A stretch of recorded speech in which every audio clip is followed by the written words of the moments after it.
Moisture in the home can cause skin, eye, and respiratory irritation. How to prevent and solve the problem. Discover the causes of irritation and learn how to prevent and solve the problem of dampness in the home. If you have ever lived in a humid apartment, you may have noticed skin, eye, and respiratory tract irritations. But do you know what causes these annoyances and how to prevent them? Let's find out together. Molds are a major cause of irritation, as they release toxic substances that can cause inflammation in the respiratory tract.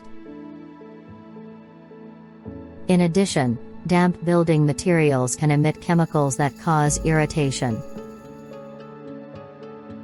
If the moisture persists, these irritative states can evolve into inflammatory processes such as sinusitis, chronic bronchitis, or asthma.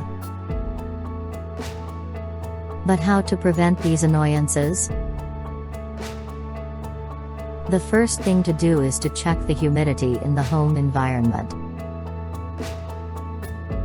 If you notice that the walls are damp or that there are mold stains, you should take prompt action to solve the problem.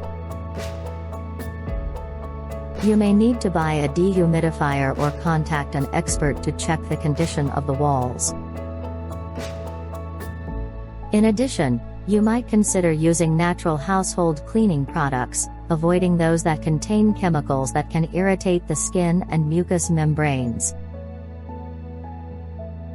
If the irritation persists despite these precautions, it is important to see a doctor for a checkup and possible treatment.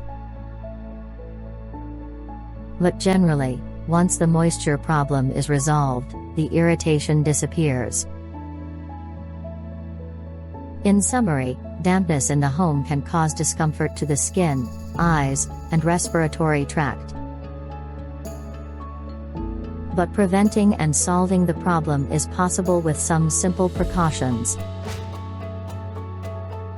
Controlling humidity, using natural cleaning products, and consulting a doctor if symptoms persist are all important steps to protect your health and the well-being of your home.